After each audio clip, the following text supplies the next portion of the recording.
Hey folks, how are you? Phil Davis, Ancestry Lands, AncestryLands.com. How you doing, folks? I'm gonna start this video off with I watched a video with the South Carolina basketball coach, used to be South Carolina basketball coach, Frank Martin. He was asked a question one time by, I believe, a child interviewer, and he asked him a question about what did he find was more important with players to focus on, technique or mindset. And the question, first of all, he hadn't gotten a question like that, and it was a very good question, which I agreed to. And when I heard his answer, I thought about how that affects us in life. If you have the best technique versus the best mindset, which one is better? I mean, the mindset, which when his answer, he said he would have to say mindset, which I would agree with. Mindset is going to get you through a lot of days where things don't go right. You could have the best technique in the world, but when things go wrong and things break down and your technique does not create a success pattern for you, you could have the best boxing technique, right? The best form in boxing. But if another person has your technique down and can counter it and can hit you and defend your technique, the person fails mentally first. We lose mentally first a lot of times in life because we get knocked down, pushed back, or we do not get the victories or the intended outcome that we think we're going to get. What we were planning on and hoping on in life does not bear fruit. It is not ready yet. You like I always use about with me with not passing my nursing test the first time around. I was near passing. I had all the right answers, but it was not good enough to give me a passing score. It was just below passing, on the passing line. So the technique of everything you could think of, it didn't work. I did not pass. But my mindset was, first I got a little defeatist in saying that, hey man, I didn't pass. I got to hold off. All my other friends are going ahead. They're going to be nurses. They're starting their careers. And here I am. I had to think of what else am I going to do? Now, I pivoted. I became an LPN right away, passed that test quickly. And right after that, I was able to make the same money that I would as a regular nurse. Now, I'm not saying that about, this is not a nursing video, but I'm simply talking about the fact that I agree he was right. And a lot of times in life, we need mindset over technique. Even being a social media content creator, my first videos were just making videos. They were rough. They weren't anywhere polished. I didn't have the audio equipment. I didn't have the filming equipment. Nothing like what I had now. Even my videographers that did videos, drone videos of the land, there were no drone videos when I first started doing land videos. Drone videos came much later. I actually had to buy the drone from my videographer, photographer of the land. It used to be just pictures of the land. And actually before that, it used to be just Google Map pictures of land. So the technique evolved, but the mindset was always that from the Google Map pictures to getting a photographer, from getting a photographer to adding video to it, from doing regular video to doing drone video to get a better view of the land. But that's because the attitude, the mentality, the mindset was such that I kept evolving despite the technique changing. I still needed pictures of land. I still needed pictures to be able to sell a property, but I needed the pictures to evolve. So the technique was constantly changing, but the mindset was staying the same, that it was, I need to keep evolving. And when you have an attitude of mindset that you're going to be consistent, persistent, and you're going to always try to think in how to evolve and how to grow, when you have a mindset like that, technique is most of the time irrelevant because your technique will get better, and often the technique and things will change.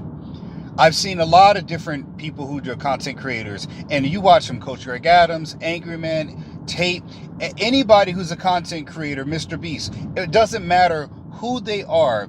Their inception of content creation has evolved to where it is now, and it has not been the technique that has changed, that has stayed the same. It's been the mindset. And when I say that to all the people, so you think about that, how that translates in life. How many times that your mindset has not been in the right place and you've been worried about getting it right, whether you're going to get something wrong, whether you're going to make a mistake, whether you're going to fail, and your mindset, as soon as you got the first taste of adversity, the first taste that something might not go well, the first taste that it might be difficult, it might be an uphill battle, the mind starts to break down. Mike Tyson always said, everybody has a plan until they get punched in the face. When you get knocked down, champions get back up. Champions endure. I mean, in a boxing match, many times, sometimes the person that wins looks just as beat up as the person that lost. But again, something in the mind does not break with the person who succeeds and wins. Now, it could be technical, things like that. But even still, you look at somebody like Floyd Mayweather, his mental awareness of where he is in the fight, his score in the fight, that's mental. That's the attitude, the mentality, the mindset. He understands how the game works. You look at that, like a person like Barry Sanders or very, well-known running backs that are considered greats. Their field of vision, the way they can see the field, their mentality, their attitude is there, that they're able to see things that are changing constantly, but their eyes are trained to look every which way. They have natural instincts. Their attitude is that I may not always be able to do this play. And you look at Barry Sanders as a great example. Barry Sanders many times had to go the opposite way that a play was intended to go and would get a touchdown. He was always looking for different opportunities to make a play, and it sometimes was not always the path in front of him. In life, many of us have to look for different ways to succeed because the path in front of us is not always clear. And like I said before, and I'm going to get a quote from Wes Moore, the governor of Maryland. He said, if the path is unclear, do you still have the will to see it through? And that goes into the mindset. The will is still talking of the mind. You can talk about attitude, will, persistence, competitive. The mindset is what sees you through. Because there's not every day that I feel like posting. Every day I feel like doing content. Some days I had to pick times to do content. I had to go to take my daughter to softball practice. And I would do content while watching her at practice. I've done videos with my mom in the car at my son's tennis practice. There's many times where you have to do things and they're not convenient. There are times where I had to make content or edit the videos and I'm tired. I want to sit down. There are times where I had to put the video editing down and I was tired and I had to play with my children. In life, we will always be met with things that challenge us on our road to success. But the question is, do we have the attitude to succeed and see it through? And that means that every day you got to get back up there, no matter how hard you're hit, no matter how many times you get knocked down, and you got to get back up and fight the fight. You got to get back up and you got to start putting in the work. You got to get back up and you got to make up ground. Like I told my daughter right now, people do not know, my daughter is going into the seventh grade, and she's trying to test out of algebra. Now you heard me talk about my daughter and my son skipping before. Shout out to my kids. And right now, my daughter's trying to skip a whole grade that they say is nigh impossible. We'll find out at the end of summer if she's achieved her goal. I have private tutoring. I have all the resources in place to make sure that she can succeed. Now, when we started the journey, she was super excited. I'm going to get a chance, and I'm all charged up, Dad. I want to conquer this. And then adversity hits. She gets sick. She misses a few days. The tutor's there. We got to reschedule. She misses schoolwork, and things start to mount up. And I ask her, hey, some days you're not going to be able to go outside and play when you want to play with your friends and things like that, because you've got to put the work in. You see me at the computer working every day between trying to keep the land business alive, selling life insurance, writing a book. And people ask me, how do I have the time to get these things done? And the simple answer is you make time. So that means making time means I stayed up late. Sometimes I stayed up to 1 a.m.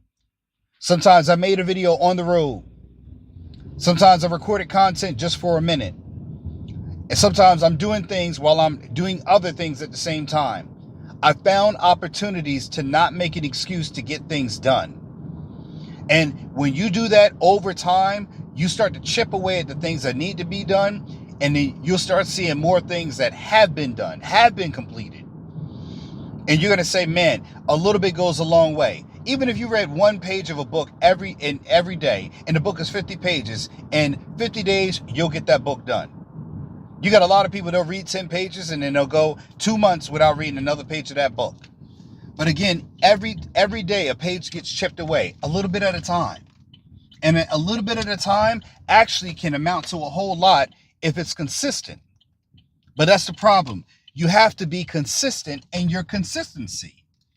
And a lot of people are not. A lot of people are not consistent at being consistent. They might do things at certain intervals to feel like they've done something to satisfy some kind of mental block there, or satisfying something, saying, hey, I did something today, I can feel good. And a lot of times I feel, at least in my opinion, people do things to say that I've done something to kind of give themselves an out to be lazy again. You ever notice that? Like sometimes people are like, oh, I went on a diet and I did all of this for a week and now I can eat like crap all over the weekend. Or I didn't drink going to the bar for these 3 weeks. Now I can go get hammered, which would pretty much equate to them having 2 or 3 drinks each time they went out to the bar. And then on the first 3 weeks of the month, they didn't go out to the bar, they went to the bar, didn't get anything to drink. And then at the end of the month, they get hammered, plastered, which pretty much would have been them having 3 drinks each week if they just paced themselves. But what we're doing is doing things to satisfy ourselves, to really go back into the bad habit, to keep the bad habit alive. And that's what I'm saying. They're not consistent in their consistency. And that's the thing that's going to hold you through in life. If you're saving money, it doesn't matter if you're saving $1 a day. You are consistent. You will consistently start to build up more money, to build up more net worth, to build more opportunity, because you're consistently consistent at what you do. I know it's kind of like a double entendre, but again, that's what you have to be consistent in your consistency and whatever you're doing in life, so that way you can see yourself through.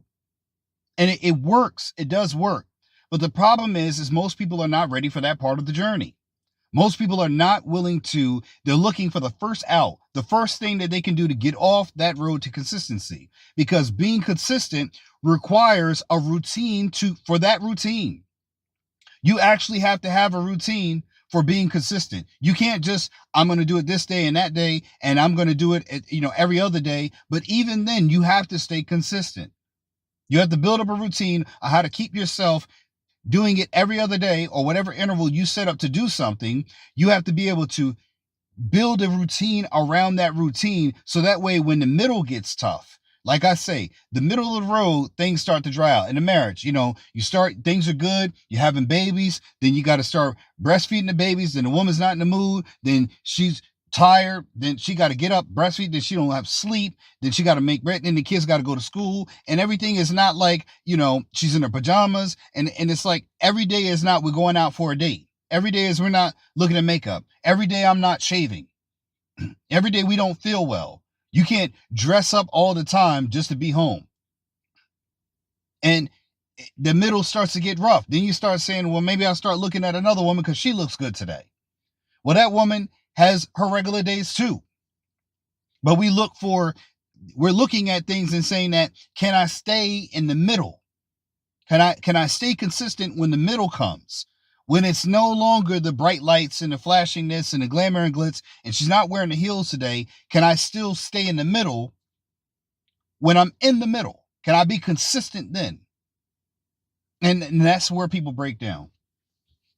And I'm saying to everyone that if you try to be consistent and you build a routine to help you stay in, and that's what I think is missing. Many people do not build a routine around the routine they're looking to establish. You want to do content every day, you have to establish a routine to be able to do the content. You need some way to make sure to prompt you, to be able to cue you to say, I need to do this now, or I need to make sure I get this done. I need to make sure that I take this time out to do my social media content, to look at my bills, to plan whatever you need to plan, to take some time out to study. You have to build a routine around eliminating distractions. sitting down and being able to focus. That routine has to be built, because what it'll do is it'll allow you that environment for you to stay in your routine. And it can be done, folks. It really can. I'm going to tell you this right now, folks. I hope you've been educated, enlightened, and entertained. Phil Davis, Ancestry Lands, AncestryLands.com, folks. Make sure you like, share, and subscribe, and I'll see you in the next one. Peace.